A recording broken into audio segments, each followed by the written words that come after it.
Oh, he writes in that all the time, he does. Day and night. I would never admit it to his face, but really it is fascinating. He writes so fluidly and prolifically about his love for the earth and nature. He doesn't tolerate people all that much, but he does love his vegetation. October is the month for painted leaves. We become more pensive in the twilight of the year.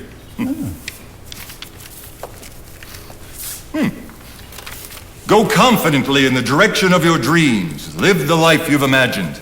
As you simplify your life, the laws of the universe will be simpler.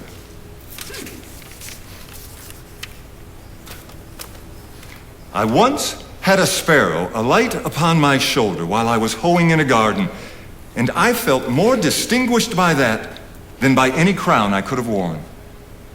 That really is lovely. It is romantic on many levels. Every man looks at his woodpile with affection. I love to have mine before my window.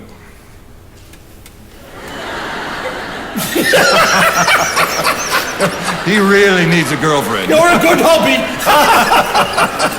This should help me survive the evening. You two getting acquainted? Splendidly. We've been browsing through your journals. Hope you don't mind, Henry. You truly are a gifted writer. I suppose not. It's all just simple notes. Nothing is edited, of course. No, it reads well. Much better than I assumed. Yeah, that's a lovely fire. Mr. Joshua, I have enjoyed our visit. Henry, I must be home to my wife. Good of you to come by. Really. As your friend, you know I'm worried about you, and I do wish you well. Just don't be disappointed if others who someday read you are unavailable to your intent. I do appreciate your counsel, old friend, but not even I am completely sure of my intent. Well, I must be off. My wife awaits. Perhaps after a few years in this cabin, you too will miss the sound of another heartbeat. Perhaps my sister. She loves broccoli. I could arrange an introduction. I don't think there is a woman alive who could tolerate or even begin to understand this. Oh, well, and no doubt it would be impolite to even ask. So there it is then. You are a man destined to live his life alone in these woods. Not my life. Not even 1 week more. Mr. Henry? All this talk of the relevancy of my work. I never intended on living out my days here anyway. Well, I detect a change in the wind. I have decided it is time. I shall prepare to gather my things and leave this cabin. Tomorrow, I am leaving Walden Pond.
Morning, Mr. Henry. Joshua, drinking the wine at nature's morning table, I see. I'm sorry, Mr. Henry. I don't drink. Not this early. Hey, maybe later at the pub. Never mind. So why the visit so early in the day? I love the way you play the flute. Music. It is the true gauge that measures the currents of our thoughts, the very undertow of our life's stream. You cannot hear music and noise at the same time. Speaking of noise, why are you here? Well, you said you were leaving the woods. I've come to help shutter the cabin. So, you've come to fetch the splendor of my life at Walden Pond and carry me back to the city. Your father sends his regards. Work's been busy at the pencil shop. I think he misses you. I'm sure he misses my work. A father's pride and all. Don't you miss your family? Living all the way out here and alone? At times. Yet my days here are spent by the same tick of the clock as anywhere else. I rise in the morning and rest under the same sunset as any man. Or any king. Well, I suppose it's what you do with the in-between times that sets man apart. Or who you do it with. Or not. And yet I am no different. I share the same spirit. I have the same connection to natural earth as anyone. You know, for a man who prides himself on being the same, you certainly go out of your way to be different. My contradiction to human nature is my balance with human nature. You're the only man I know who talks to his broccoli. Ooh!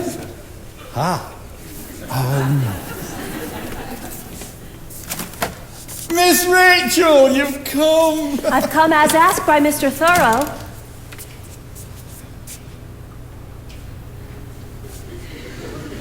My father sent you. Actually, that was my doing. I thought we could help prepare your return to the city.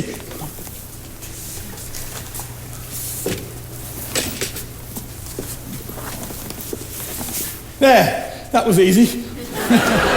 This is nonsense. Put my things back down. I'm not ready to up and leave just yet anyway. But what should I tell your father? I have more study and thought. I must spend my time considering more of this earth, these woods. Stay, if you must. I will be off for a walk. It is pleasant to walk over the bed of these fresh, crisp, and rustling leaves. How beautifully they go to their graves.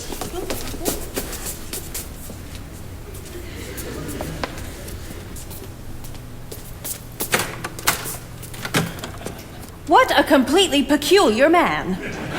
He is rather odd at times. I've never met a man so thoroughly rude. Oh, Mr. Henry isn't rude. He's just a drummer who beats a drum he doesn't have. Differently than everybody else. And what of this place? This is his home? It is. It is rudimentary and plain. Hey, simple, maybe is a word. All intelligence awakes with the morning. Poetry and art and the fairest and most memorable actions of all men come from such an hour. That is lovely. We are for the most part more lonely when among men than when we stay in our chambers. A man thinking or working is always alone. I love to be alone. I never found the companion that was so companionable as solitude. Such rubbish! And what of life? Of family? Is this man devoid of love? Well, only for people. I mean, he loves his birds and trees and such. A man cannot have a family by loving only trees. I wouldn't underestimate Mr. Henry. And what of this? I derive no pleasure from talking with a young woman simply because she has regular features. Has his living alone in these woods made him go daft? Or was he in such a state to begin with? Miss Rachel, he's really a very kind man. He has a deep heart, a deep spirit, he does. Well, I'm not one to gossip, nor do I listen to such nonsense. But I have heard your Mr. Thoreau refuses the company of suitors. Women suitors. He just doesn't like people, is all. Of all persuasions. What does this man of solitude do for companionship, then? Who does this man with such deep feelings express himself to? Here now, Mr. Henry is very particular about how his vegetables are handled. Oh.